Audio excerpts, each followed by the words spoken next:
Tan cerquita del final. Prendan las camaritas, perezosos.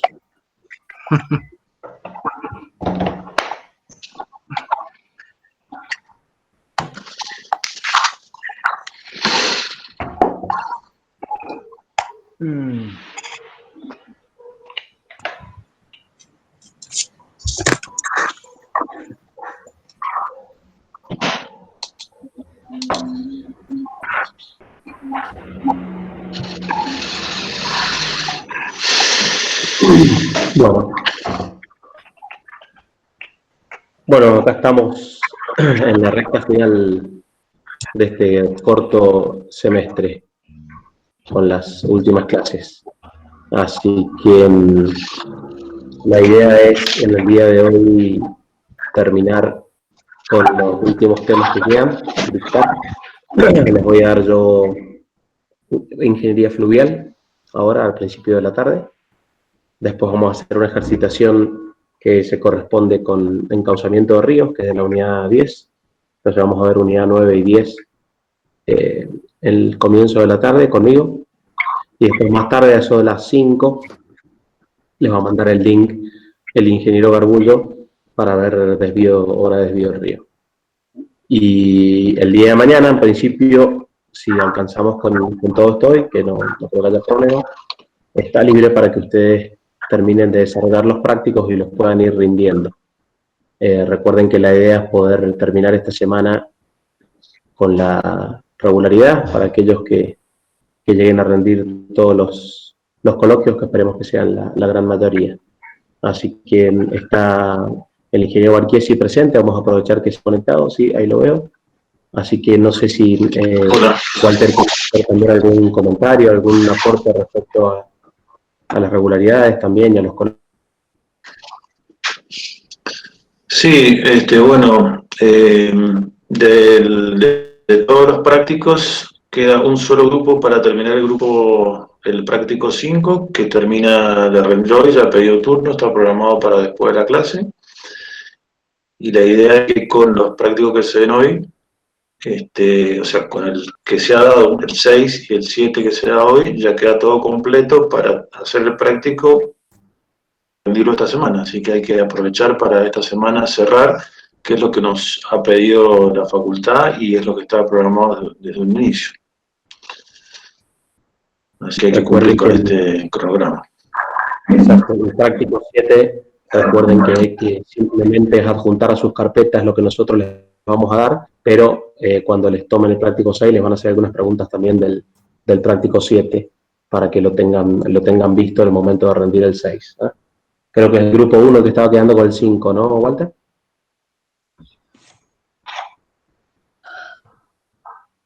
Sí, Fernando, sí, el último del grupo 1. Okay.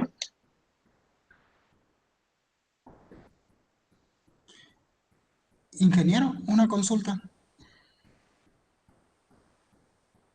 Sí, adelante. Con lo que dijeron, entonces del trabajo práctico 7 no habría que mandar ningún mail, simplemente estudiar lo que nos den para cuando rindamos el 6, prepararnos para preguntas. Perfecto. Correcto, después adjuntarlo en su carpeta digital y papel más adelante, si nos vemos, adjuntar la presentación que les vamos a dar. Por cuestiones de tiempo no les vamos a pedir que hagan, sino que respondan algunas preguntas del 7 cuando rindan también el 6. ¿Okay? Perfecto. Muchas gracias.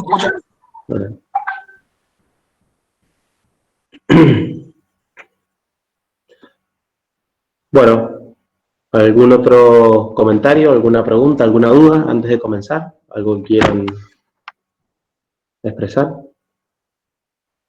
¿Alguien que esté muy triste por el fallecimiento de Maradona o que esté... No. Para nada, de hecho. Para nada.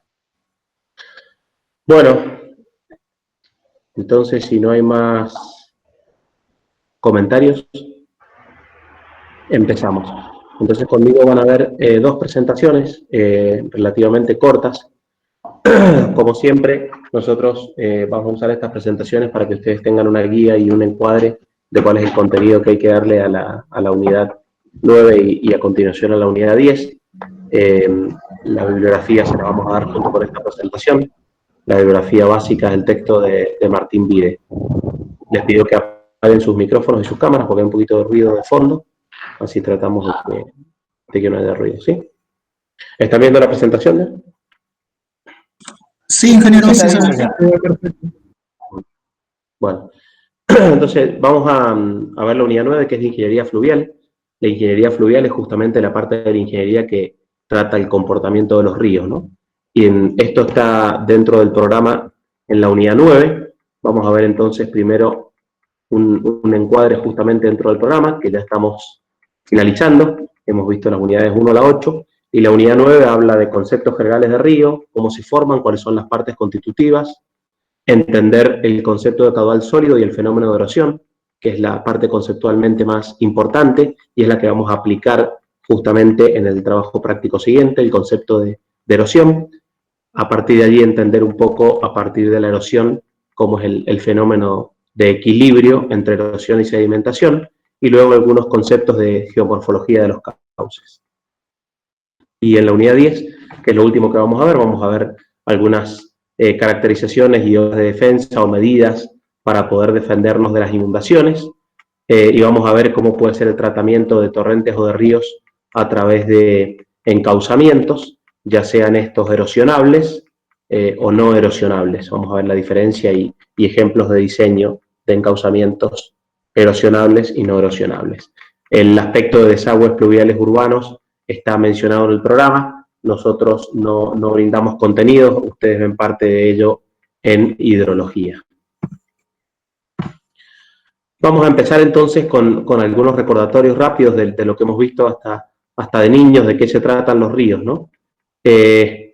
Básicamente esto es lo que es un río, es un cauce natural. Como cauce natural tiene una configuración bastante distinta a lo que son los cauces artificiales o los canales que hemos estado viendo, y la ingeniería fluvial es la parte de ingeniería que justamente los estudia. ¿Y por qué tenemos que estudiar los ríos? Porque muchas veces nos toca hacer intervenciones sobre ellos, cruzar los ríos, protegernos de las posibles inundaciones que los ríos pueden generar, por las erosiones de los márgenes que pueden poner en riesgo poblaciones, para que esa infraestructura o esa gente que vive en las cercanías tenga una cierta seguridad ante fenómenos naturales que son las crecientes y son los que se estudian. En la hidrología ustedes vieron diversos métodos para calcular los caudales de estos fenómenos decrecientes, y ahora vamos a ver cómo esos caudales se pueden analizar, estudiar y plantear el fenómeno de erosión para protegernos de él, ¿no? Acá están viendo en la foto un ejemplo de un río con una erosión importante en un determinado lugar que está atentando contra la seguridad de un puente, ¿no? Tuvimos un fenómeno en la provincia de Mendoza bastante conocido y bastante público hace poco por problemas de erosión en ríos, ¿no?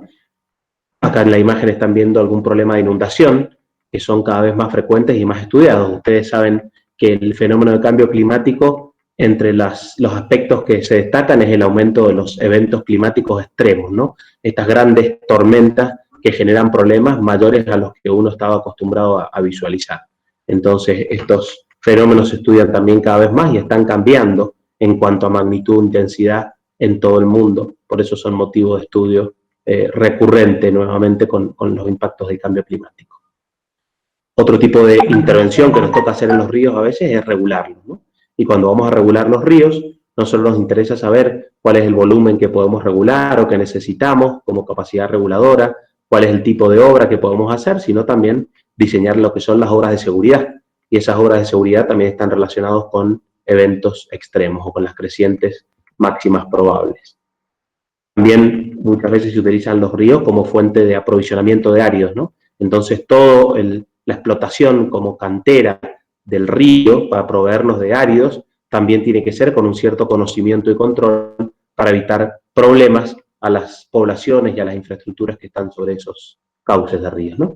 Si queremos resumir las diferencias entre ríos y canales, creo que están bastante claras, pero aquí vamos a dar algunos conceptos técnicos, porque ya se ve en la imagen que en el canal uno tiene ciertas cuestiones definidas cuando diseña un canal, ¿no? Uno va a elegir la sección, uno va a tener un fondo fijo, mientras que en el río, fíjense la foto en la derecha, tanto el fondo como la forma de esa sección pueden ir cambiando, y eso es lo que le da al río lo que se llama más grados de libertad. ¿Cuánta agua circula por un canal? Y en general el caudal de diseño. Si es de riego, vimos cómo calcularlo. En el río, y el caudal es muy variable y depende de la hidrología. Pueden aparecer caudales muy reducidos o prácticamente cero en determinados momentos y crecientes importantes en otros. ¿Cuándo circula el agua? Y en el canal, normalmente cuando uno decide que circule, tiene un régimen de manejo que está asociado a las necesidades, mientras que en el río lo suele dar la naturaleza, salvo, por supuesto, que ese río esté regulado y los tramos de aguas abajo ya tienen un cierto control también, salvo crecientes extraordinarias que pasen por los vertederos. ¿Por dónde escurre el agua? En un canal por la traza que seleccionamos, los tramos rectos, las curvas, tal como lo diseñamos.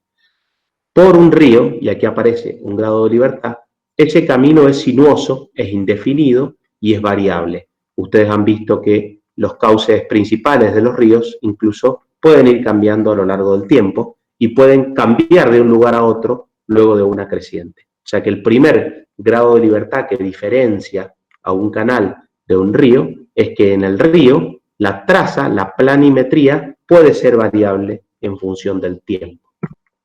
Perdón, consulta. ¿Cuál es el fondo? No me queda bien claro cuál es cuando nos referimos a grado de libertad, o sea, nos estamos refiriendo como a variables. Una variable, modificar. algo que yo no puedo conocer con exactitud su permanencia en el tiempo, que varía en el tiempo. En el canal, una vez que elijo la traza y lo construyo, el agua va por esa traza. En el río, el agua puede ir por un determinado lugar, pero luego de un evento puede pasar a ir por otra zona del cauce. ¿Se entiende? Ya vamos a ver algunas imágenes que van a ilustrar un poco más esto. Entonces, ese camino puede ser más recto, puede ser más sinuoso dentro del mismo cauce, pero puedo tener una traza variable dentro del mismo cauce. ¿Se entiende? Bien, ¿y por qué este sería el primero y no la sección, por ejemplo, que también es variable? Porque ya vamos a ir viendo los otros. Ah, bien, perfecto. Gracias. Disculpa. ¿Cuál es el fondo? En el canal es el revestimiento. Si yo hago un canal de hormigón, la losa de fondo es el revestimiento. Mientras que en el río, ese fondo se puede erosionar o se puede ir sedimentando. Entonces aquí aparece otro grado de libertad. Y el tercero, que es el que me da la sección, lo que estabas preguntando justamente, es el que yo calculo en los canales. Una vez que elijo la traza y el fondo, en el canal, con la sección tipo, saco la altura de escurrimiento, porque conozco el coeficiente de rugosidad, o lo puedo estimar, y puedo determinar cuál es la altura de agua para un determinado caudal. En el río, esta sección o esta configuración, este tercer grado de libertad, también depende de los otros dos. Es decir, que si yo determino un posible camino que va a seguir el agua, o sea, defino una posibilidad para el primer grado de libertad, y defino, por ejemplo, que el río no se erosiona, porque lo calculo y verifico que no se erosiona y trago el segundo grado de libertad, puedo determinar el tercero, que es el dimensionamiento hidráulico. Y en ese caso lo puedo hacer similar a un canal. Lo que tengo que verificar es que los otros dos grados de libertad sean estables en el tiempo, o bien, si van a cambiar, modificar mi ajuste y mi cálculo de este tercer grado de libertad. En el canal, en general, se transporta agua sin sólidos y en el río se transporta agua y sedimentos. ¿Cómo vamos a clasificar los ríos? Pues hay distintos puntos de vista o distintas formas de clasificarlos, ¿no? Según la permanencia, tenemos los ríos efímeros o los permanentes. Nosotros que vivimos en zona de montaña estamos acostumbrados a ver los famosos ríos secos, ¿no? Que no tienen caudal, mientras que los ríos permanentes son aquellos que tienen agua durante todo el tiempo. En las zonas de llanura es normal que la mayoría de los ríos sean permanentes. Aquí en montaña tenemos ríos tanto permanentes como muchos ríos secos o efímeros, que solamente llevan agua con algunos eventos pluviales o de deshielos extraordinarios, ¿no? Según la edad, tenemos ríos jóvenes o viejos, que ya vamos a ver que esto también les caracteriza su forma. Los ríos jóvenes o viejos también están haciendo referencia a si un río ya ha estabilizado su cauce o no. Ya vamos a ver algunas fotos. Según el tipo de fondo, tenemos ríos sobre material aluvial y ríos sobre roca, ¿no? Los ríos de montaña pueden nacer siendo ríos en zona de roca y luego pasar, obviamente, a zonas aluviales, ¿no? Según la pendiente, tenemos torrentes de gran pendiente o ríos torrenciales, también de pendiente fuerte, pero no tanto como los casos anteriores. Y según la forma, los ríos se clasifican en trenzados o meandriformes. Normalmente los ríos jóvenes con grandes pendientes suelen ser de forma trenzada, y los ríos más viejos sobre zonas llanas, de carácter permanente, suelen ser meandriformes. Esto sería la forma de un río joven, trenzado, donde el cauce visto desde arriba tiene esta configuración o esta imagen, y el río va variando a lo largo del tiempo el cauce principal que va ocupando. A lo mejor cuando viene una creciente ocupa todo el ancho de ese lecho, pero luego se estabiliza en alguno de los cauces. Entonces, si lo vemos desde arriba, la forma del lecho del río tiene como este esquema trenzado, ¿no? Mientras que el río meandriforme ya tiene un cauce definido, en sus alrededores se ha borrado el viejo paleocauce o las distintas trazas o configuraciones que pudo haber tomado el río, y ya está completamente definido y estabilizado, y es un río que se conoce como más viejo, ¿no? Obviamente acá cuando hablamos de ríos viejos y jóvenes estamos hablando de tiempos geológicos, no de tiempos humanos, por supuesto, ¿no? Esta es una imagen, ¿no es cierto?, del río Mendoza, donde ustedes ven que claramente estamos hablando de un río, ¿de qué tipo? Aparentemente es trenzado, pero por una sola rama está circulando agua ahí. Las otras Exacto. están vacías. Esa sola rama por la que está circulando agua es como está en este momento ese primer grado de libertad. Es trenzado porque estamos viendo que hay varios como cauces marcados que en este momento no tienen agua, pero que fácilmente el río, en algún evento o por alguna particularidad, puede tomar otro brazo y cambiar ese primer grado de libertad. Esta es la característica de los ríos jóvenes o trenzados. Pueden ir variando la posición del agua en línea o en traza en función del tiempo. Mientras que este es un río meandriforme. Acá fíjense que el agua está ocupando un único cauce, es el único que hay, ya hace tiempo que ese río está estabilizado, y hay tanta seguridad y confianza con que ese es el único cauce del río, que fíjense que la población está muy cerca de la traza de ese río, ¿no? Entonces acá estamos viendo una característica claramente distinta del río meandriforme y el río trenzado. El fenómeno de erosión es el fenómeno de desplazamiento de suelo en el fondo del lecho del río. O sea que cuando ese suelo, ese material aluvial, que puede ser piedra de distintos tamaños, arenas, dependiendo cómo sea el lecho de ese cauce, no tiene equilibrio, o sea, es arrastrado por la velocidad del agua. Esa erosión aparece en el fondo y aparece en las márgenes. En el fondo aparece como un descenso y en las márgenes como un retiro de material de esas márgenes. Acá estamos viendo un fenómeno de erosión de descenso del fondo, que es la foto que les mostré más temprano, ¿verdad? Acá estamos viendo un fenómeno de erosión que está comiendo con sucesivas crecientes una margen. Acá también estamos viendo una erosión de margen, alcanzan a ver ahí raíces descubiertas. Esa erosión puede ser general o puede ser localizada. La erosión general es cuando va descendiendo el cauce completo, como vimos en la primera foto, y la localizada es la que se puede dar, por ejemplo, alrededor de las pilas de un puente o en alguna zona marginal puntual, ¿no? Esto es una imagen de una erosión localizada, ¿no? Emplazado un pilote o una pila de fundación de una superestructura, que puede ser un puente vehicular, un puente canal, y alrededor de esa pila es esperable que se genere una erosión localizada. Si uno conoce este fenómeno, lo calcula y lo diseña, puede perfectamente prever que no traiga ningún tipo de problema. O sea, uno puede hincar esa pila y puede calcular cuánto va a ser la profundidad de esa erosión localizada para garantizar que no haya ningún problema de estabilidad ante ese fenómeno de erosión.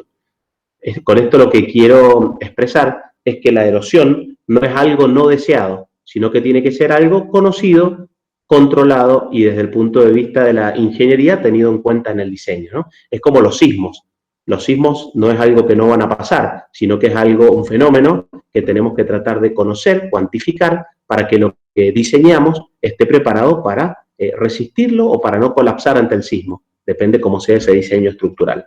En la hidráulica fluvial, el concepto de diseño es lo mismo. Yo la erosión puedo tratar de evitarla o puedo conocerla y que la infraestructura tolere esa erosión sin generar colapso. Decíamos que la erosión en el tiempo puede ser también transitoria o permanente. Eso es la clara caracterización de un fenómeno de erosión. Cuando la erosión en el río, luego de que pasa la creciente, queda el fondo del lecho descendido, disminuido, estamos hablando de una erosión permanente.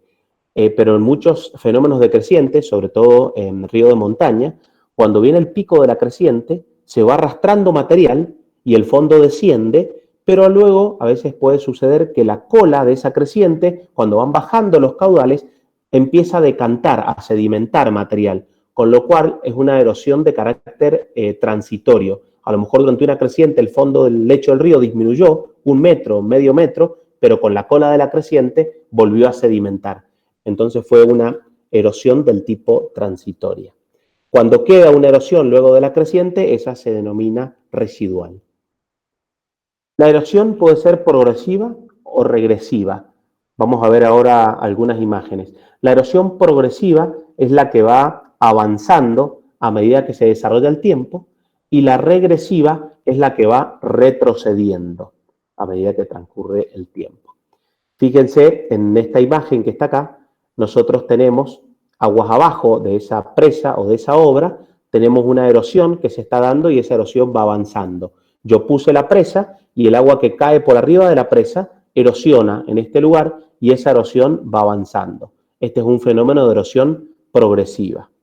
Mientras que en este otro caso, fíjense que venía al lecho del río, hice una obra para tratar de cruzar agua o un conducto, lo que sea, descendí el fondo y producto del descenso de este fondo se empieza a generar una erosión que va hacia atrás, porque el agua que cae erosiona y una vez que erosiona cae más arriba, erosiona, cae más arriba. Ese es el famoso fenómeno de erosión regresiva o erosión retrocedente.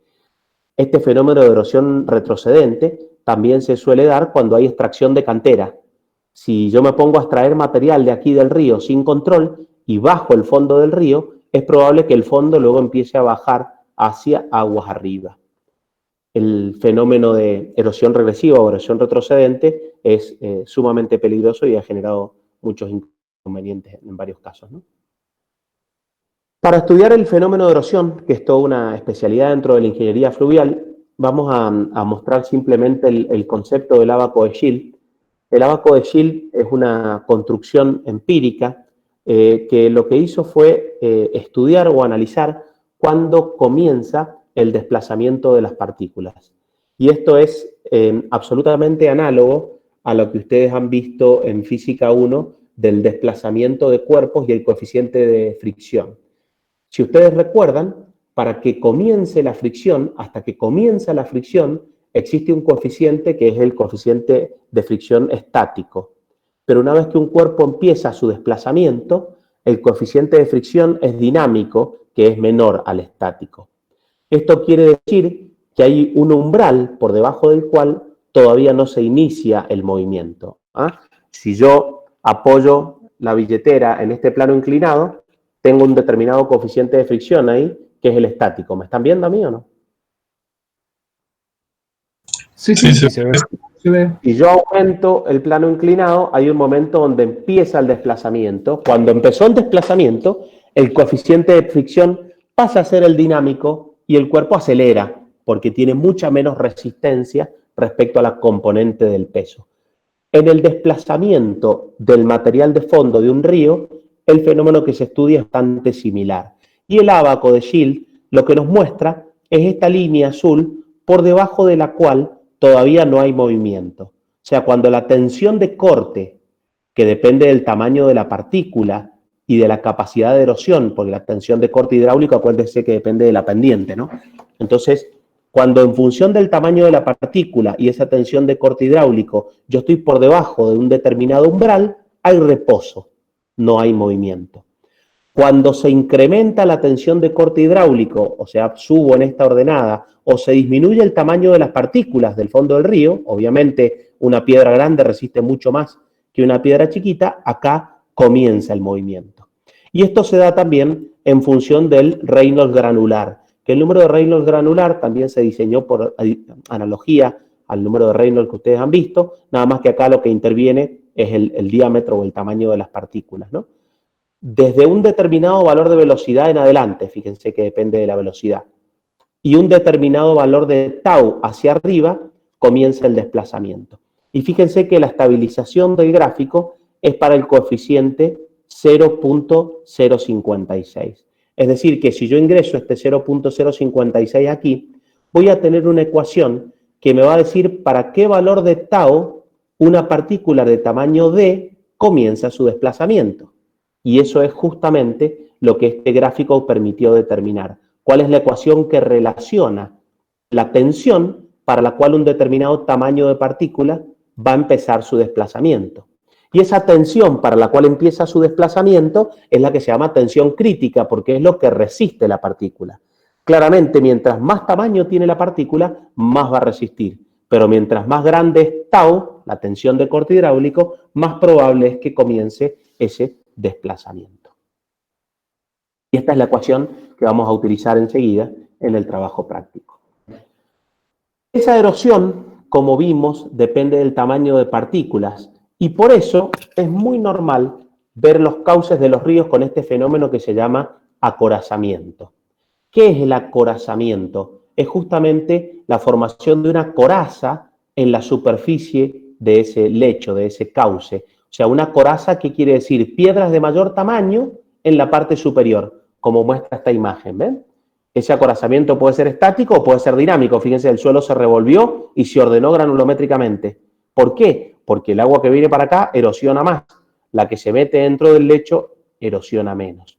Las partículas que se quedan arriba resisten la erosión. Son piedras más grandes. Si alguna partícula fina se quiere quedar acá, no puede, porque el agua la arrastra. No resiste la erosión, porque el tau alcanza para arrastrar partículas de menor tamaño que esta o que esta. Ese es el acorazamiento. Es sobre el lecho del río partículas que resisten la erosión y que son de un tamaño más grande que el promedio del resto de las partículas que han sido arrastradas en un acorazamiento estático o reordenadas en un acorazamiento dinámico. ¿Qué efecto genera el acorazamiento? Obviamente me cambia la rugosidad, porque el lecho va a tener una configuración de piedras en el fondo y eso genera una rugosidad distinta a que si estuviera todo el material mezclado grueso con fino. Y permite una protección adicional, por eso decimos que retarda el inicio de la erosión, porque es justamente como que el río con esta coraza tiene una protección adicional para que se comience la erosión, porque estas partículas de menor tamaño que están acá o la arena que puede estar aquí abajo están protegidas por la coraza o por las piedras de mayor tamaño que se ubican en la zona superior. Acá hay unas imágenes, unas fotos de cómo es el transporte de los sedimentos, ¿no? Evidentemente hay una zona de transición, que la están viendo acá, porque el agua en los ríos, como está transitando sobre materiales sueltos, arrastra material. Y ese material puede ser arrastrado, puede saltar y caer a otro lugar, puede ser suspendido. O sea que esta erosión se puede dar por el fondo, acorazando el río, se puede dar con material saltando o con material en suspensión, pero en definitiva lo que hace el agua es ir transportando sedimentos junto con el volumen o con el caudal de agua. O sea que hay un caudal líquido y un caudal sólido. La erosión, a su vez, se puede originar en el mismo cauce o se puede originar en la cuenca. ¿Qué queremos decir? Si yo tengo una cuenca totalmente vegetada y el agua que llueve cae al río y el río es de material granular con arenas, pues la erosión es el propio arrastre del material del cauce o del río. Mientras que si la cuenca está deforestada, puede ser que el escurrimiento hacia el río ya me lleve material de arrastre, ya me lleve erosión. Entonces, ese fenómeno de erosión puede ser con propio material del cauce o del río o con material que es arrastrado desde la cuenca, dependiendo justamente cómo sean las lluvias, cómo sea la cobertura de la cuenca y cómo sean las pendientes, por supuesto. En general, lo que vamos a encontrar, y esto lo ven ustedes claramente en la provincia de Mendoza, es una combinación de las dos cosas, ¿no? Cuando hay lluvias importantes, no solamente se arrastra material de ríos, sino que muchas veces también se arrastra material de la cuenca hacia los ríos. ¿Está bien? ¿Me vienen siguiendo hasta ahí? Sí, sí, sí. Ok. Son conceptos, digamos, bastante intuitivos, ¿no? Aquí una ecuación que relaciona cómo es ese caudal sólido, ¿no? Esta es la ecuación de Smith que nos muestra cómo es la distribución del caudal sólido en la profundidad, porque claramente el río tiene más posibilidad de transportar caudal sólido en el fondo. Entonces, fíjense que normalmente la distribución de velocidades del agua es de este tipo, mientras que el caudal sólido tiene una forma invertida. Y esta es una ecuación que aproxima, fíjense que es de forma exponencial, cómo es la forma de ese caudal sólido para determinadas condiciones de velocidad y de altura de agua.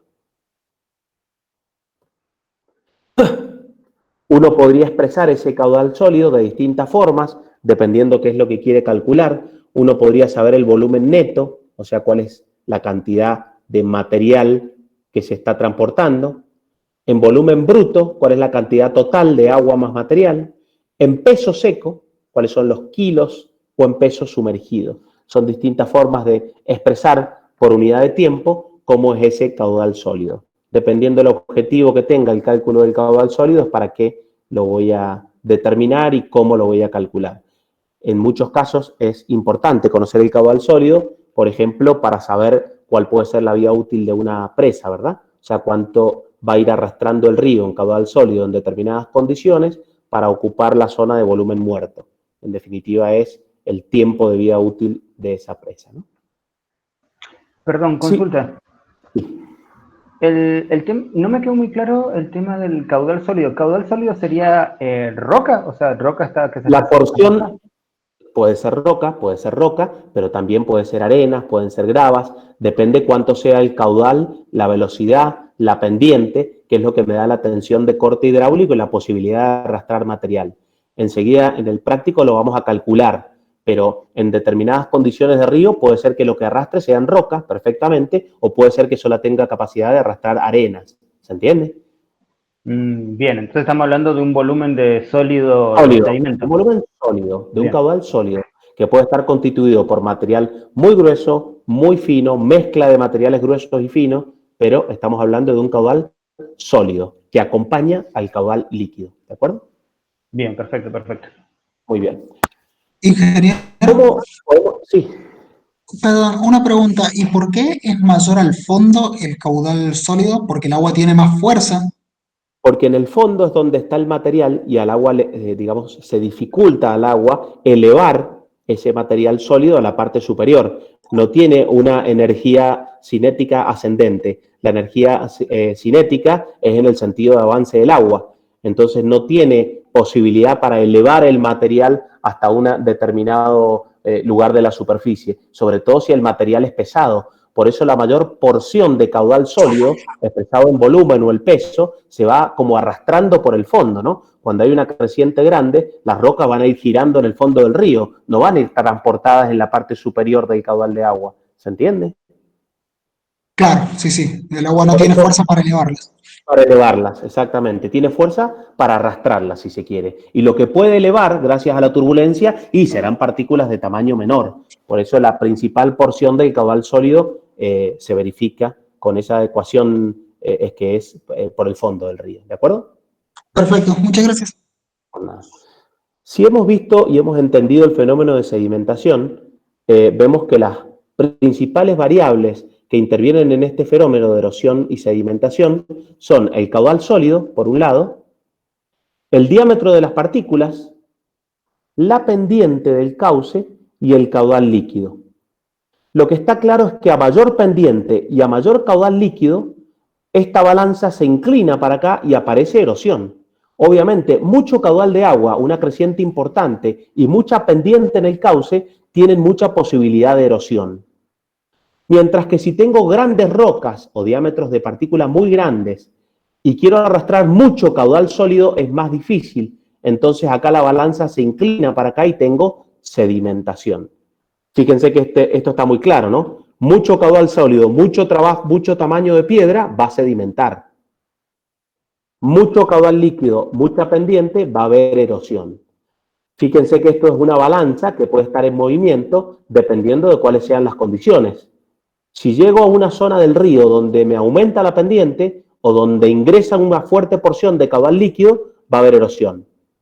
Si ese caudal que se está erosionando y está arrastrando material alcanza una zona de menos pendiente, y va a haber sedimentación.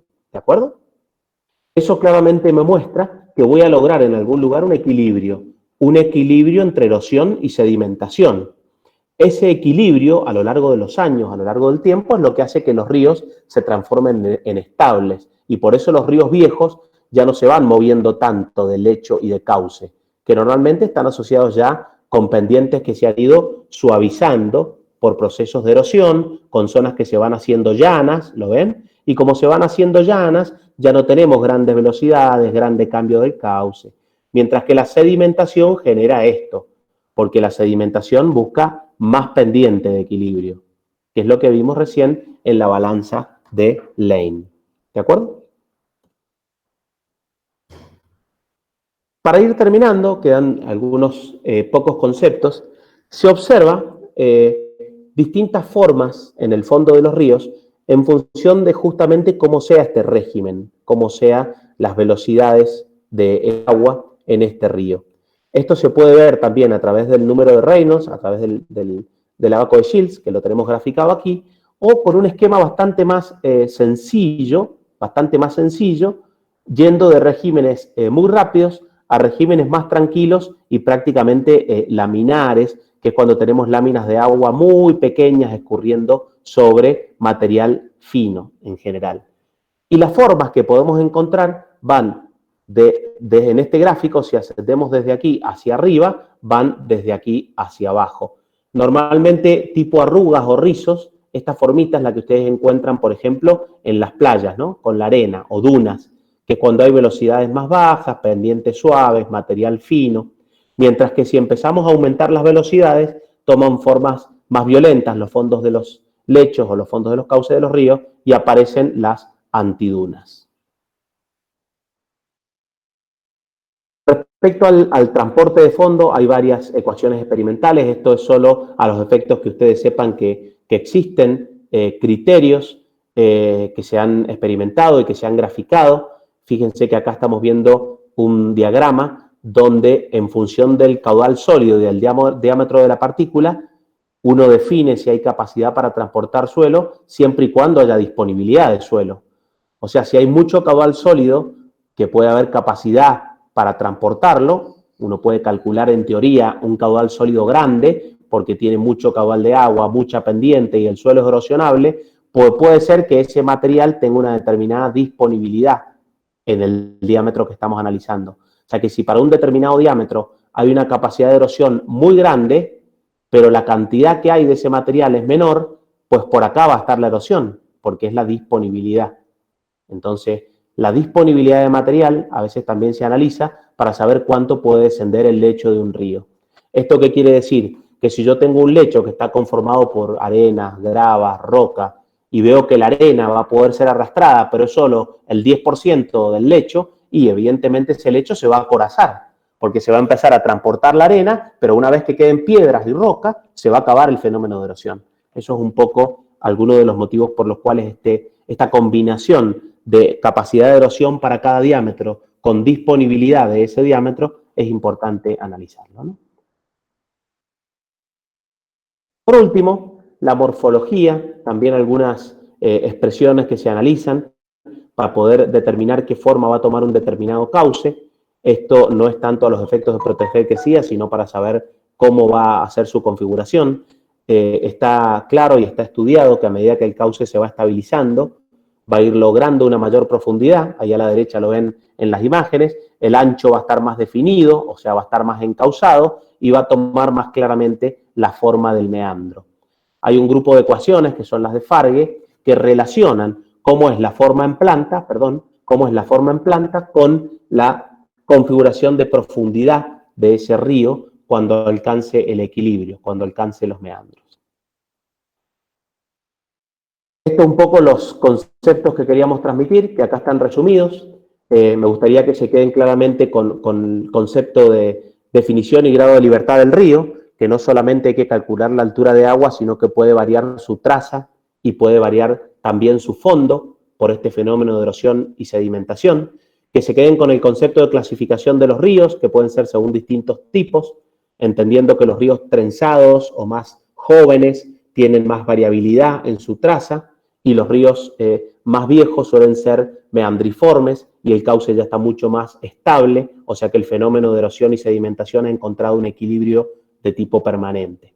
Respecto a la erosión, que tengan claro que es un fenómeno que está estudiado y analizado cuando se inicia a través del abaco de Schild, y que esto depende fundamentalmente de la tensión de corte hidráulico y del tamaño del suelo.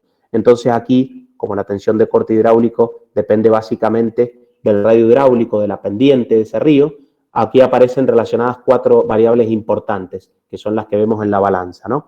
La pendiente del cauce, que tiende a generar la erosión, y el caudal líquido, o la cantidad de agua que escurre, que también tiende a generar erosión, o sea que de un lado tenemos pendiente y caudal líquido, y el caudal sólido, o la cantidad de material que tenemos o que se puede llegar a arrastrar, y el diámetro. A mayor diámetro y a mayor caudal sólido, compenso la erosión o el fenómeno de erosión y lo transformo en sedimentación. Entonces los ríos van buscando una pendiente de equilibrio justamente entre erosión y sedimentación. Así aparece un caudal sólido cuando hay erosión, que se puede mover de distintas formas, que en general va por el fondo del lecho del río, que hay ecuaciones que me permiten determinarlo, y que aparece la posibilidad de arrastrar una determinada cantidad de material en función del diámetro y en función de su disponibilidad, y que esto también se puede calcular. Estos son los principales conceptos que me gustaría que se queden de esta presentación, que es bastante sencillo. Como bibliografía tienen este texto, que es muy bueno, el texto de Martín Vide, está en formato digital, seguramente lo pueden disponer para leer, y está también obviamente en la biblioteca de la facultad. De este texto pueden extraer los contenidos tanto de esta unidad como de lo que vamos a ver enseguida. Recuerden, como siempre, que la presentación les da una guía de cuál es el alcance del contenido, porque el libro evidentemente tiene muchísimo más de lo que hemos visto en este momento. Así como también todo lo que hemos visto de expresiones para poder calcular la forma del río o para poder calcular el caudal sólido, están solo a los efectos de que ustedes entiendan el fenómeno y vean que se puede cuantificar. No les pedimos que sepan esas expresiones de memoria, ni mucho menos. Así que bueno, por aquí terminó la primera presentación.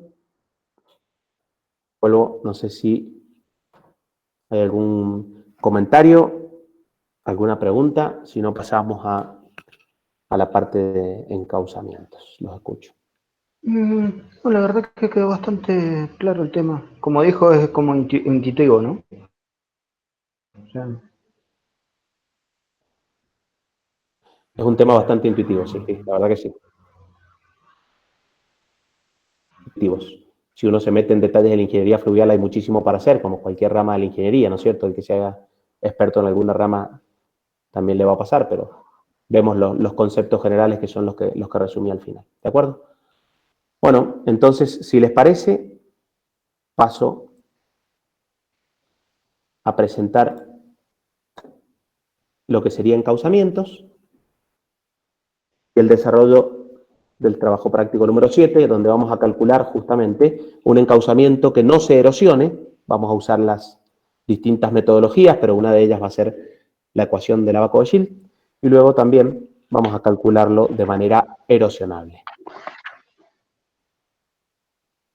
Esto es la unidad 10, los contenidos que vamos a dar de ingeniería de las crecidas y tratamiento de los ríos, como les decía al principio. En este primer esquema, lo que se trata de sintetizar, y lo vamos a explicar con fotos, es que tenemos distintos tipos de análisis o de intervención, y las soluciones que van a aparecer también son diferentes, ¿no? Y van a ser aplicados distintos criterios de diseño. Una cuestión que se puede analizar es la erosión de fondo. ¿Por qué? Y porque puedo querer estabilidad de obras, por ejemplo, que no se destruya un puente que voy a ejecutar, ya sea obra nueva o ya sea una obra existente que quiero ver si está protegida o no de un posible fenómeno de erosión de fondo. ¿Qué solución o cómo voy a proteger de esa erosión de fondo? Y puedo hacer revestimientos, en piedra, en gaviones. Puedo hacer umbrales o traviesas, que son estructuras transversales al río, que ahora vamos a ver, o puedo tratar de ajustar o modificar pendientes. Todas estas soluciones pueden ser factibles, como siempre hay que ver su relación técnica-económica, cuál es la más lógica, cómo son sus costos, cómo es su permanencia en el tiempo, cuáles son sus costos de mantenimiento, como cualquier obra de ingeniería. ¿Y cuáles son los criterios que van a intervenir? Pues claramente los que hemos estado viendo, ¿no? El criterio de la fuerza atractriz o de la tensión de corte hidráulico, que ahora lo vamos a profundizar en el desarrollo del práctico, velocidad límite, la teoría del régimen, que ahora la vamos a ver. La teoría del régimen es la que me da algunas ecuaciones para calcular la profundidad de una erosión, la erosión potencial transitoria o general a largo plazo, o cálculo de erosiones localizadas, que es lo que veíamos de la imagen en la pila del puente, si se acuerdan. O sea que hay distintos criterios, ecuaciones, fundamentos para poder utilizar en la solución de problemas de erosión de fondo. Si el problema es erosión de margen, que también puede pasar, quiero proteger de inundación a un determinado lugar para que el río no se me escape, también quiero dar estabilidad a obras, proteger barrios, viviendas, lo que sea, puedo tener estructuras longitudinales o transversales para protegerme de la erosión de margen. La estructura longitudinal, que es una protección de esa margen, puede ser rígida, puede ser un muro de hormigón, puede ser flexible, con enrocados, con gaviones, o puede ser semirrígida, como ya vamos a ver. O puedo hacer estructuras transversales. Puedo invadir el cauce del río con lo que se llaman espigones, que ahora los vamos a ver. Y aquí, evidentemente, como hablamos de muros de sostenimiento o de espigones, además de lo anterior, aparecen cálculos de empujes, con todo lo que han visto como conceptos en movimiento de suelos y en mecánica de suelos, perdón, y de tensiones o de resistencias, ¿no? Evidentemente, cuando hablamos de estructuras flexibles, hay mucho desarrollo de dimensiones y relaciones de dimensiones recomendadas. Y otra posibilidad que puede aparecer es la de recuperar tierras que se han sido inundadas o ganarle terreno a algún río por alguna situación particular, lo que sea. Esto pasa, por ejemplo, en provincia de Buenos Aires y en otros países mucho más, donde lo que uno trata de buscar es ganarle terreno al río a través de rectificaciones, encauzamientos, estructuras para generar sedimentación y demás. Vamos a ver algunas fotos que por ahí son más ilustrativas. Lo que están viendo aquí es una traviesa o un umbral en el fondo de un río. En esta parte se alcanza a ver, se ha hecho una estructura transversal. ¿Qué hace esta estructura transversal? Limita la erosión hacia aguas arriba. Puede ser que bastante más arriba yo tenga un puente que el río se venía erosionando. ¿Cómo hago para que no se erosione más? Pongo aquí una traviesa. Entonces yo obligo a que el nivel de agua se levante. Al nivel de agua, al levantarse, va a bajar la velocidad y va a limitar la erosión aguas arriba. Lo que va a aparecer es una caída con una erosión aguas abajo, que la tendré que controlar. Pero hacia aguas arriba, con esta traviesa, estoy protegiendo. Aquí tenemos una gran traviesa, una gran umbral colocado en un cauce. En este caso es una pequeña presita, digamos, de gaviones. Los gaviones, creo que la mayoría los conocen, pero por las dudas les digo, son estructuras de malla de alambre galvanizado que se van rellenando con piedras de tamaño importante, como ven aquí. Obviamente la piedra tiene que ser más grande que el tamaño del polígono este de galvanizado, ¿no? Para que no se me escape. Pero básicamente es eso, son piedras que están puestas dentro de unas celdas, digamos, de alambre galvanizado. Entre los gaviones y el material o el suelo se coloca una manta geotextil, una especie de frazada que es un filtro para que el material fino no se meta dentro de los gaviones, porque si viene agua y se mete el material fino, los gaviones empiezan a descender y se deforman mucho más de lo esperado. Esto es un espigón, es lo que yo les comentaba, de una estructura transversal. Este espigón protege la margen. Muchas veces también hemos visto espigones en la playa para que el mar no le gane tanto a la playa, a la arena. Los espigones lo que hacen es generar sedimentación entre ellos, ¿eh? Entonces esta sedimentación entre espigones, acá vemos uno y acá vemos otro, en definitiva protege esta margen o la estabiliza si se quiere. Esto sería una defensa de margen con una estructura transversal y flexible, ¿de acuerdo? Acá tenemos una longitudinal, ¿eh? Acá está la margen, fíjense que está queriendo proteger algunas viviendas, arbolitos, algo de esto también se ha hecho en algunos clubes, y acá los gaviones están puestos de forma longitudinal, ¿de acuerdo? Consulta. Sí. ¿A qué se refiere con flexible? Flexible quiere decir que se deforma. El gavión puede descender, se puede deformar, no es una estructura como de hormigón armado que es absolutamente rígida, ¿no? Pero o sea, está sentado en el fondo, ¿no? No es como que estuviese Está sentado flotando. en el lecho del río, pero puede perfectamente diseñarse para que se deforme y para que descienda dentro de determinadas condiciones. Lo vamos a ver justamente en el práctico. Vamos a ver la aplicación de una colchoneta flexible esperando que se deforme. Ahora lo vamos a ver cómo lo calculamos. En algunos de los ejemplos, ¿no? Pueden haber, como decimos, vemos algunas cosas y no todas. Perfecto. Esto es un esquema en planta de una defensa longitudinal, ¿no? Fíjense que queremos recuperar o proteger una zona y en este caso se plantea una obra de defensa longitudinal.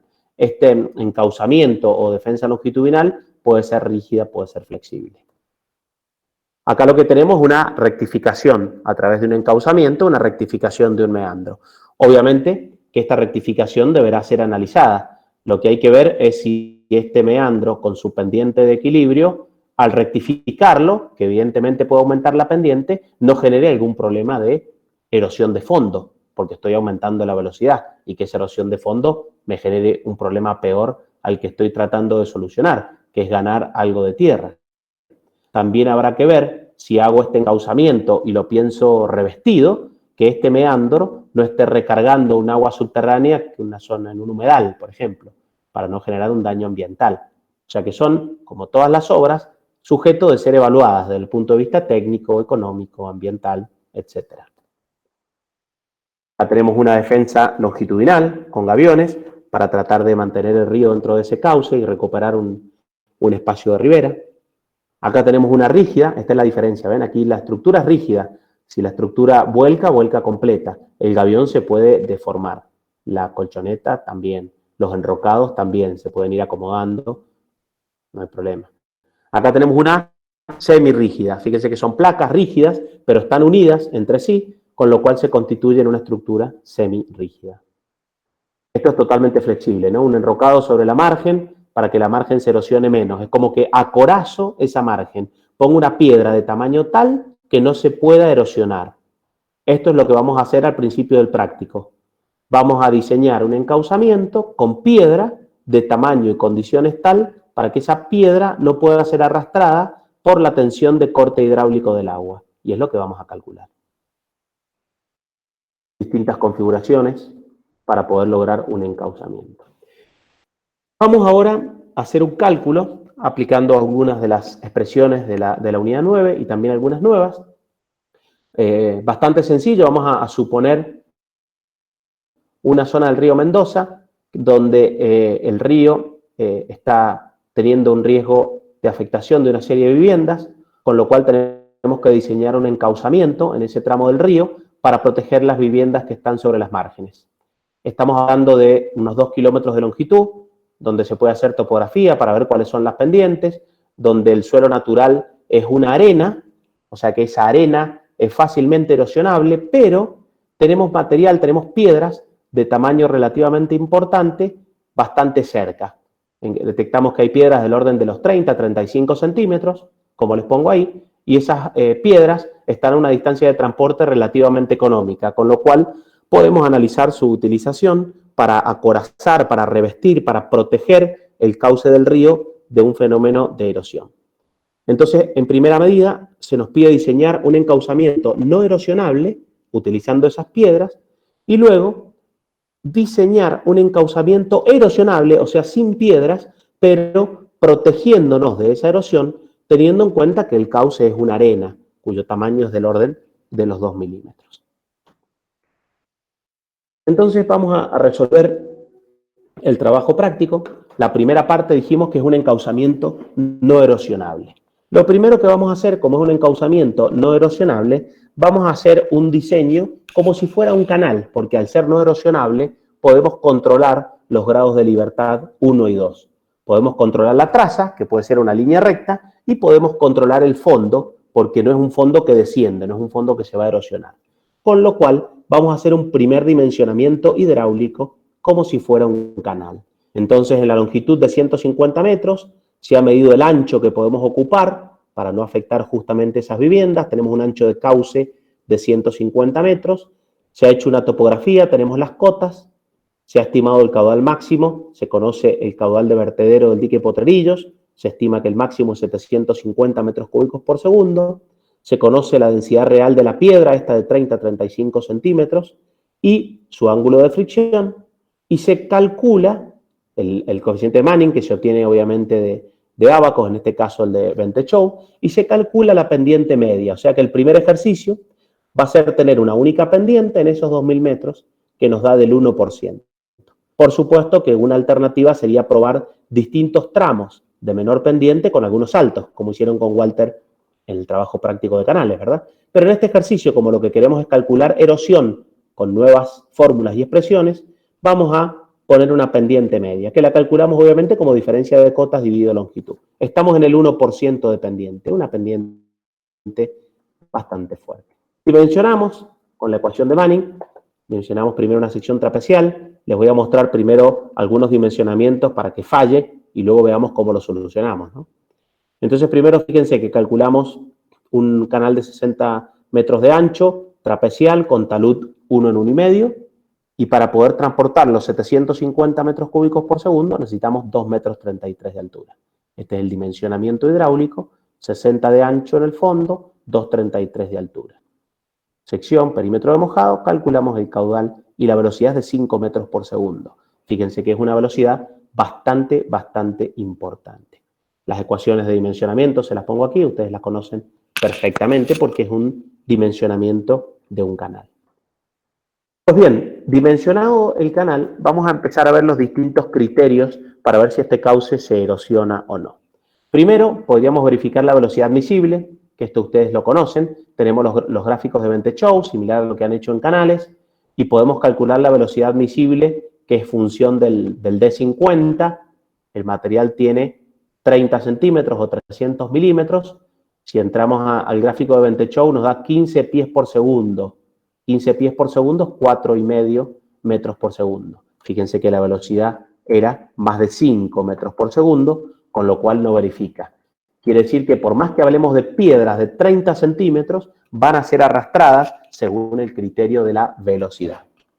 Pasemos ahora al criterio de la fuerza tractis. Para el criterio de la fuerza tractis aparece en el texto que mostraba de Ingeniería Fluvial de Martín Bide, en el capítulo 5, aparece el criterio y las fórmulas de cálculo a partir del ábaco de Shields. ¿Qué dice Martín Bide? Dice que la resistencia del suelo, que es la tensión crítica de fondo, que es la que vimos justamente con este coeficiente 0,056, dividido la tensión de corte hidráulico, que es la fuerza que el agua le va a hacer a esas partículas para arrastrarlas, tiene que tener un valor mayor a 1,5, es decir, que esto es un coeficiente de seguridad. La resistencia a ser arrastrado respecto a la tensión de corte hidráulico que el agua provee, mayor a 1,5. Claramente es un coeficiente de seguridad. ¿Cómo es la tensión de corte hidráulico? Pues la tensión de corte hidráulico es con una forma como la que vemos en este diagrama. Ya sabemos que es máxima en el fondo. Tau tiene una expresión que es peso específico por la profundidad por la pendiente, donde a mayor profundidad tengo mayor tensión de corte hidráulico, con lo cual en el fondo es la más grande. Es el 99%, el coeficiente aquí vale 0,99. Mientras que en los taludes la tensión de corte hidráulico es menor. Fíjense, es del orden en el talud de 0,74. Esto me lo da en función del ancho del río. Mientras más ancho es el río, más grande es la tensión en el fondo, porque la incidencia de las paredes es prácticamente despreciable. En este caso es un río muy ancho. Fíjense que le hemos dado muchos metros de ancho. Entonces, en el fondo, tengo una tensión de corte hidráulico, que es gamma por la altura de agua por I. La altura de agua la calculé, peso específico del agua lo tengo, la pendiente lo calculé, me da 23 kilos por metro cuadrado. Esa es la tensión tractriz o la tensión de corte hidráulico en el fondo. Mientras que la tensión crítica, a partir del ábaco de Shields, con el 0,056 por el peso específico del material menos el del agua, evidentemente, y por el diámetro del material, que son los 30 centímetros, aquí va en metros. Fíjense que hago el cálculo, conozco el peso específico del material, el del agua, conozco su tamaño, me da 27 kilos por metro cuadrado. Con lo cual el factor de seguridad no verifica, me dio 1.09. ¿Qué quiere decir? Que ni por factor de seguridad ni por velocidad verifica. Fíjense que mucho no le faltaba, ¿no? Pero lamentablemente no verifica. Hay otro criterio de cálculo, que es el del Bureau of Reclamation, que lo pueden encontrar al estilo americano, con manuales, donde dicen que si el diámetro existente en D30 es mayor al necesario, estamos bien. Y me da el diámetro necesario que depende de la altura de agua y del número de Froude, que es una medida de la energía que tiene el agua para arrastrar, ¿no? Altura de agua y altura de agua y número de Froude. En el número de Froude está la velocidad. Fíjense que tiene similitud los parámetros que intervienen, ¿no? Entonces, el tamaño de escollera que necesito, me dice, es 47 centímetros. No verifica. Con lo cual, por ninguno de los tres criterios estoy verificando. ¿Qué puedo hacer para disminuir esa tensión de corte hidráulico, para disminuir esa velocidad? Y si el ancho disponible que tengo todavía es más grande, y en lugar de hacerlo en 60 metros de ancho, hago el encauzamiento en 100 metros de ancho. Claro que si lo hago en 100 metros de ancho, tengo menos terreno ganado, pero puedo lograr un encauzamiento que no se erosione. O sea que aquí de nuevo tengo algunos pros y algunos contras, por supuesto. Al irme a 100 metros de ancho, fíjense que evidentemente disminuye la altura de agua y también por consecuencia disminuye la velocidad. Ahora la velocidad es de 4.25 para los 750 metros cúbicos. Vuelvo a verificar y ahora, como el límite era 4.5, la velocidad límite que dependía del tamaño del material, velocidad admisible, y ahora tengo 4.25, me está verificando. El criterio de la fuerza atractriz, de nuevo, la resistencia es la misma, 27, porque depende del tamaño del suelo. Pero ahora, el tau, el corte hidráulico, que dependía de la altura de agua, bajé esa altura de agua. La pendiente sigue siendo la misma, el peso específico del agua también, por supuesto, pero bajé la altura de agua, con lo cual bajó la tensión de corte hidráulico a 17 y el coeficiente de seguridad verifica. El diámetro de la escollera o diámetro necesario, que es el otro método, bajó la altura y bajó el Froude, por lo tanto bajó el diámetro necesario y también verifica. El D30, que era justamente 35 centímetros en el dato. Fíjense que hemos encontrado una configuración para lo cual las tensiones en el fondo no superan las admisibles, el tamaño de la escollera es de acuerdo al tamaño mínimo necesario y la velocidad está por debajo de la velocidad admisible. O sea que en el fondo no tengo problemas. Pero hay que verificar qué sucede en el talud. ¿Por qué hay que verificar qué sucede en el talud? Porque las partículas que están en el talud, si bien la tensión de corte hidráulico aquí es menor, porque decíamos que aumenta con la profundidad, habíamos mostrado en el diagrama que la tensión de corte hidráulico acá en el fondo es 0,99 para canales o ríos anchos, mientras que en el talud era solamente 0,76. Es menor. Pero si bien la tensión de corte hidráulico aquí es menor, también es menor la resistencia de la partícula. Una partícula que tengo apoyada acá en el talud tiene una componente del peso que tiende a desplazarla. Esta componente del peso que tiende a desplazarla depende justamente del ángulo del talud. Y también tiene una resistencia menor, porque si ustedes recuerdan, la resistencia de cualquier partícula que esté aquí depende de la normal. Y la normal va a ser una porción del peso solamente. Mientras que en el fondo la normal es la totalidad del peso. Con lo cual, producto de que la normal es menor, tiene menos resistencia, esa resistencia depende del coeficiente de fricción, y producto de esta componente del peso, tiene una componente que tiende a desplazarlo, que depende del ángulo del talud. O sea que aparece una ecuación que se puede demostrar para el talud, que depende justamente del ángulo del talud y del ángulo de fricción, que me da cuál es la tensión crítica en el talud, que es la de fondo reducida por este factor. Fíjense que la de fondo era 27 y la de talud, para este talud 1 en 1,5, me da 12. O sea, la partícula de talud resiste mucho menos. Y el tau, o la tensión de corte hidráulico aquí, por más que se redujo a 0,76, de gamma por I por I, me da 13. O sea que me da mayor la tensión de corte hidráulico respecto a la resistencia en el talud. O sea que en el fondo no tenía problema porque resistía, pero en el talud no resiste. ¿Qué quiere decir? Que en el talud no resiste, que hay que ajustar. ¿Cuáles son las alternativas? Son varias. Una sería volver a ensanchar para reducir el tirante de agua, volver a ensanchar el encauzamiento. Otra es hacer el talud más tendido, más acostado. Otra sería poner otro material en el talud, ¿verdad? Poner un material de mayor tamaño en el talud, también podría ser. Que son las distintas variables que tenemos, ¿no es cierto? Vamos a probar haciendo un talud más tendido. O sea, en lugar de tener un talud 1,5, un talud 3.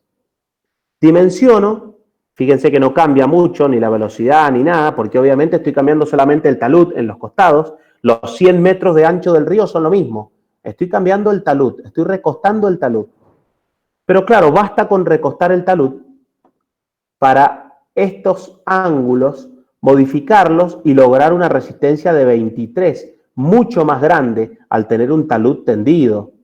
Pues evidentemente cuando me vaya al material acostado, la resistencia va a volver a ser 27. Con lo cual hacer un talud tendido me aumenta mucho la resistencia. Acá hay un error en los angulitos, corríjanlo con lo anterior. Entonces la tensión tau es 13, prácticamente la misma. Antes era 13,07. El tirante de agua bajó muy poquitito porque tendí el talud. La tensión de corte hidráulico es más o menos lo mismo. Pero el material, hasta el más recostado, resiste muchísimo más. 23. Con lo cual ahora el factor de seguridad verifica. Me gustaría saber si han entendido este cálculo no erosionable antes de pasar al otro.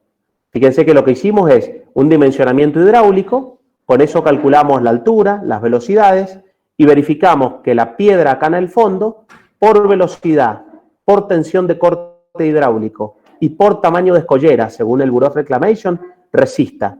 Si resiste, quiere decir que no se va a erosionar, que no se va a desplazar.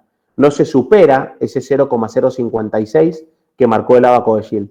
Y luego hicimos la misma verificación en el talud, donde tengo una tensión de corte hidráulico menor, pero las partículas resisten menos.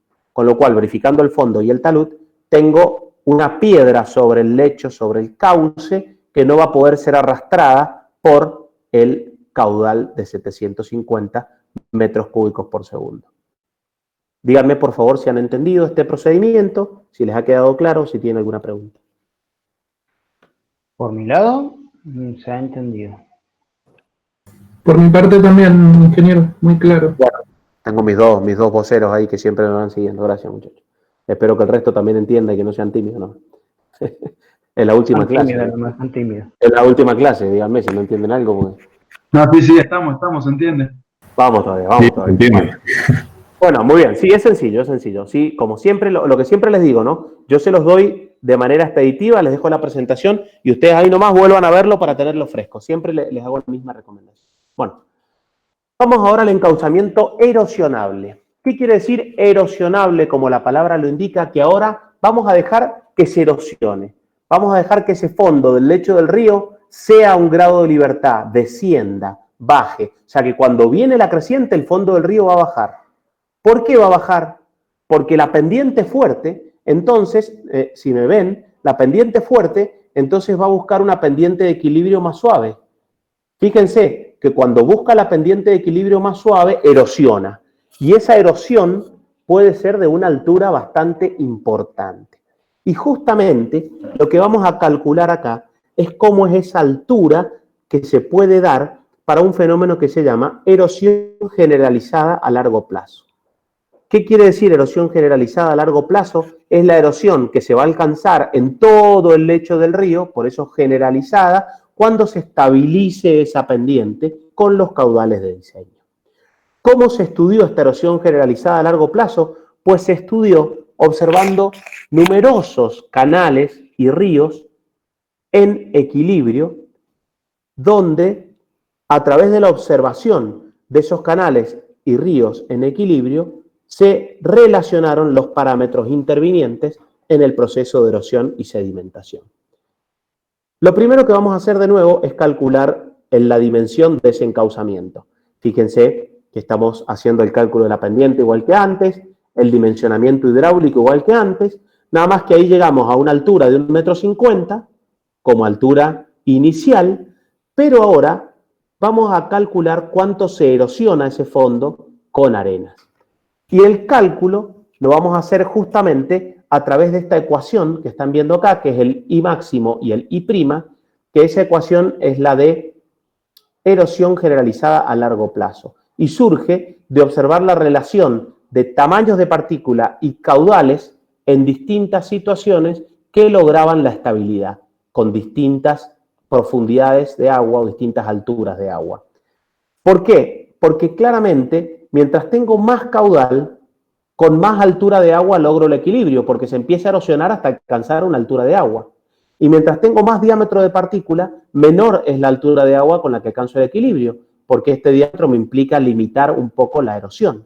Fíjense que está muy claro que tres variables en clara relación aquí, que están en el ábaco de Scheele, son la altura, porque la altura me da profundidad de erosión, el caudal, porque el caudal me da justamente la velocidad con la que se va a desplazar el agua, y el diámetro de la partícula, que me está hablando de la resistencia y del caudal sólido.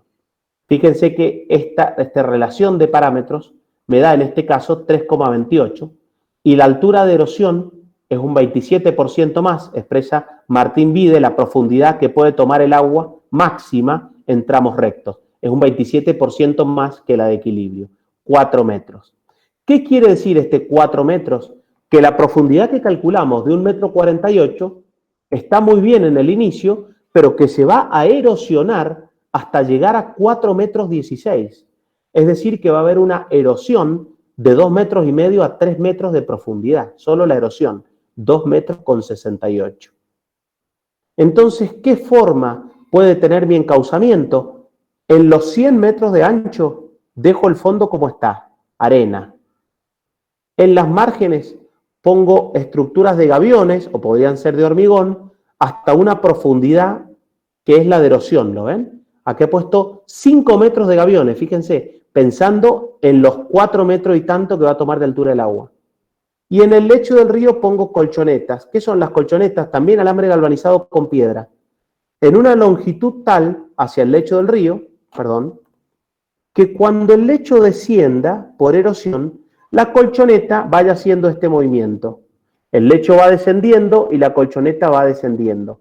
¿Qué logro con esto? Con este descenso de la colchoneta como estructura flexible, por eso decíamos que son flexibles, ¿no?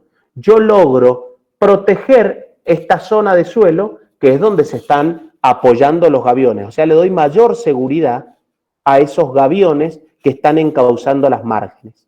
Fíjense que estoy trabajando en una zona muy localizada. Estoy trabajando en 8 más 3, en 11 metros de cada lado.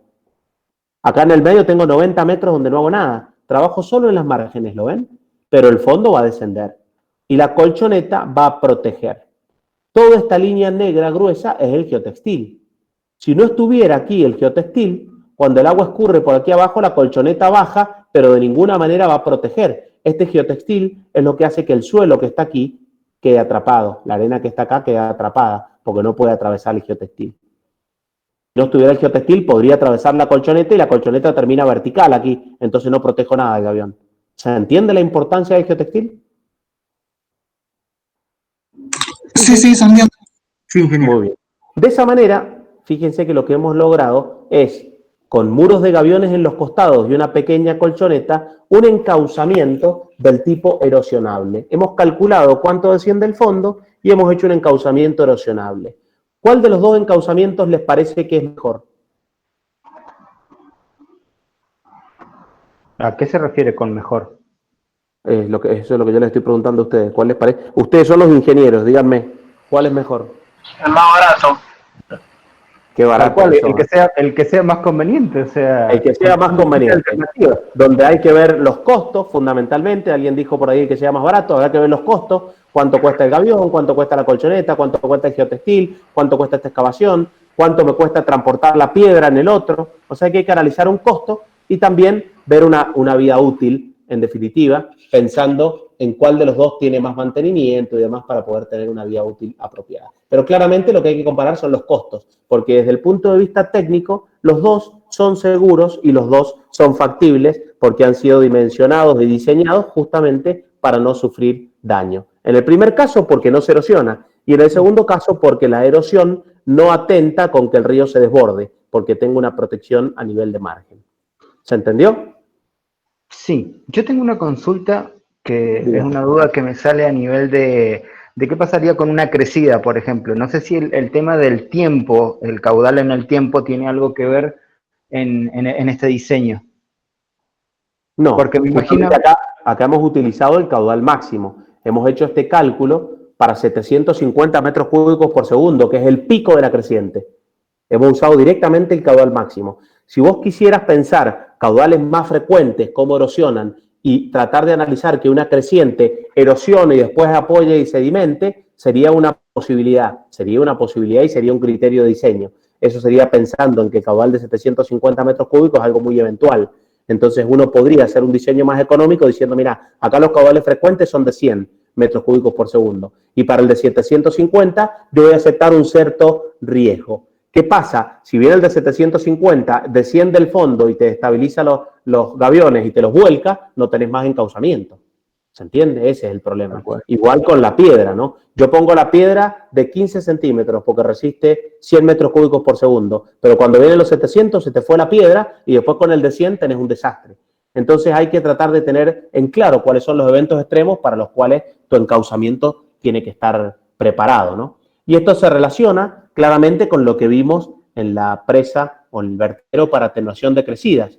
Uno puede jugar con el vertedero y con el cauce. Acuérdense que habíamos visto que con el vertedero uno puede limitar el caudal.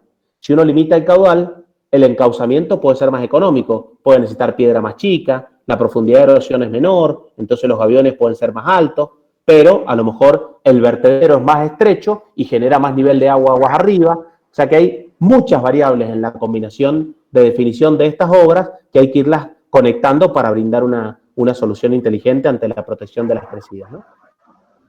Bien. Y la otra consulta que tenía era respecto a cuál es más factible de ejecutar desde un nivel de dificultad. ¿Cuál es la opción que tal vez tenga más, que sea más probable que salga mal, vamos a decir? Ninguna de las dos tiene inconvenientes y las dos se pueden ejecutar sin ningún tipo de problema. En la primera estamos hablando de ubicar piedra en el lecho de un río, hay que perfilarlo con máquina, ubicar piedra y acomodarla con máquinas, es una tarea que se puede hacer perfectamente bien. La segunda también, hay que excavar, compactar, poner un geotextil, armar gaviones, hay conocimiento, tecnología para hacer las dos perfectamente bien, no hay ningún problema, no estamos hablando de obras, digamos, de complicaciones por mano de obra muy específica o por tecnología muy delicada, para nada, son dos obras de muy sencilla ejecución, en los dos casos.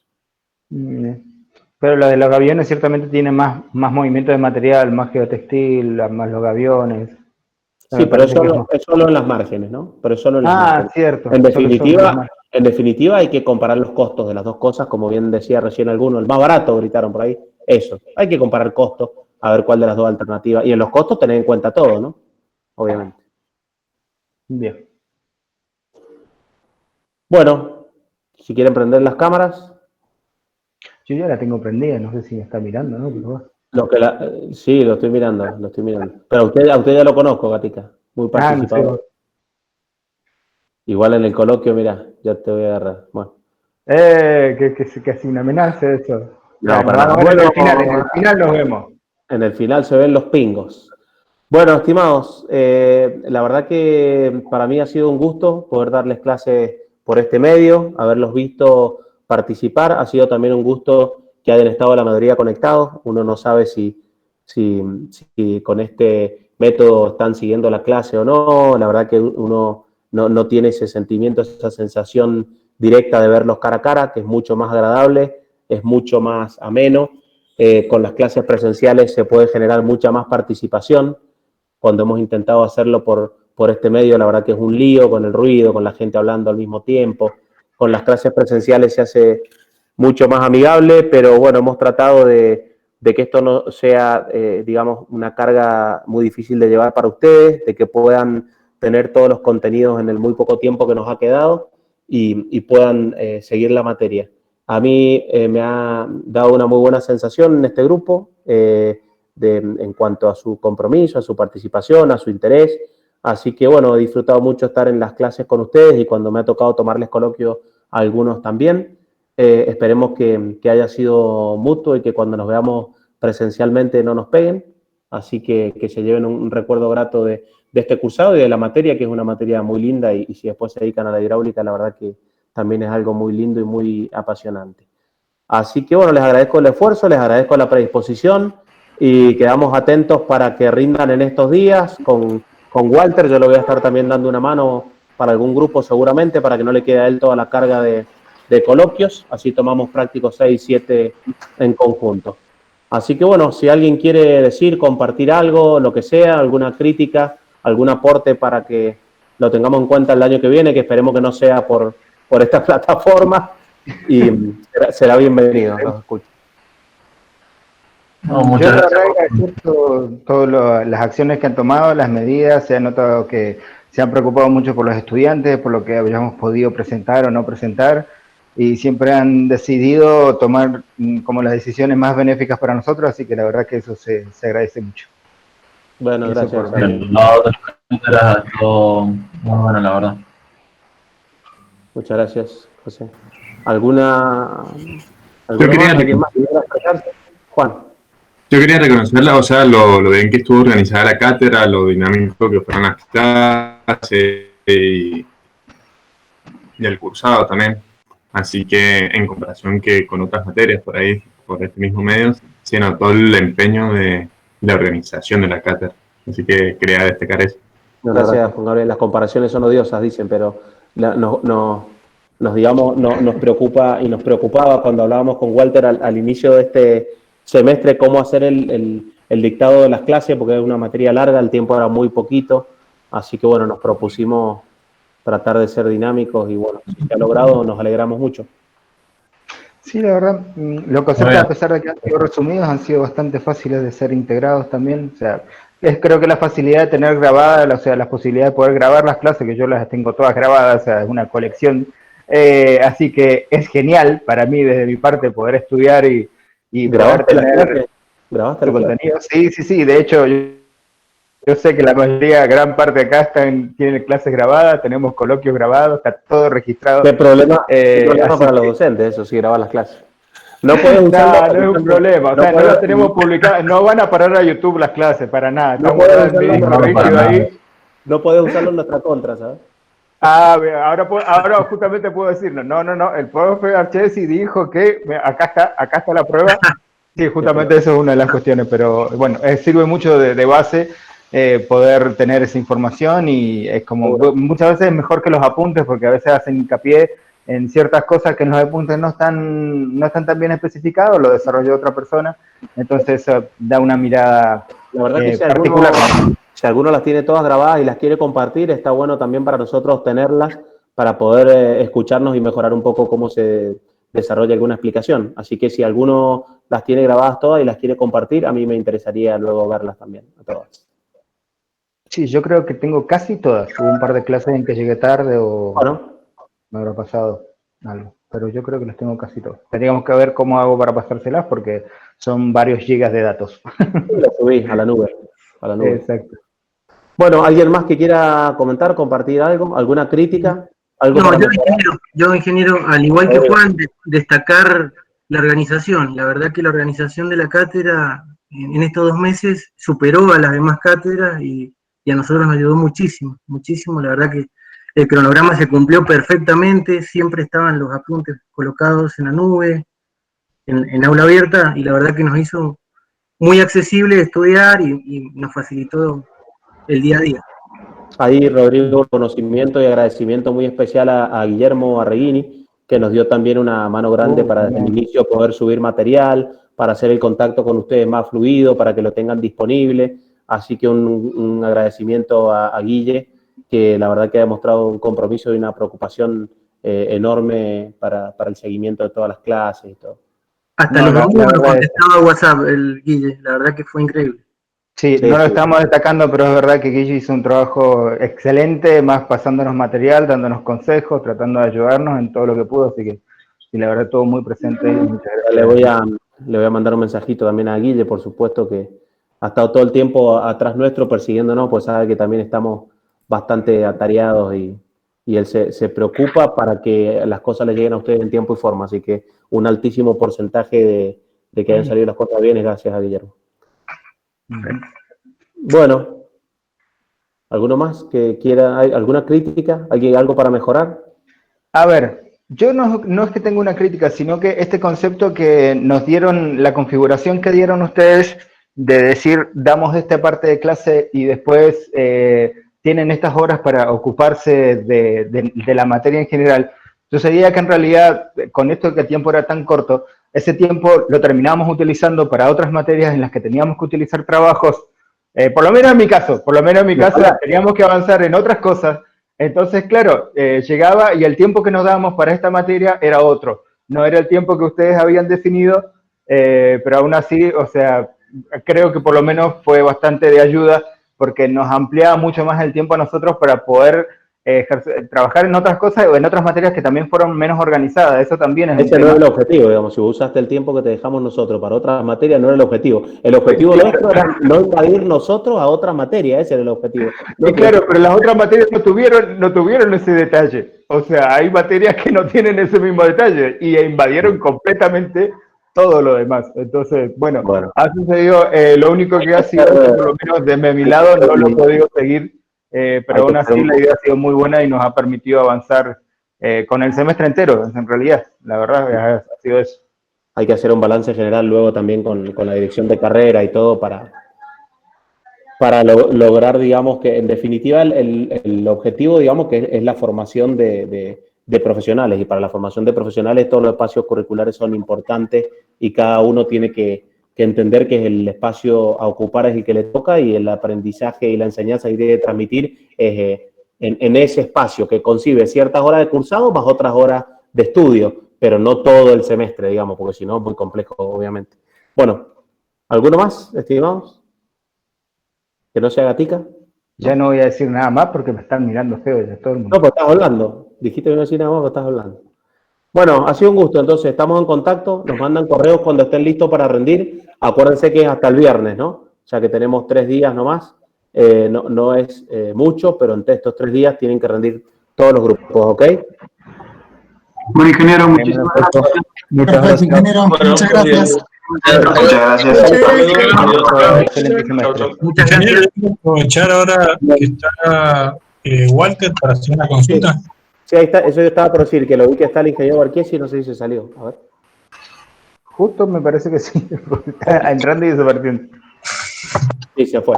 Bueno, los dejo. Igual, lo que usted sabe es con respecto al trabajo práctico número 5, que nos encargaron de realizar una planta y un corte del azud y el desalenador.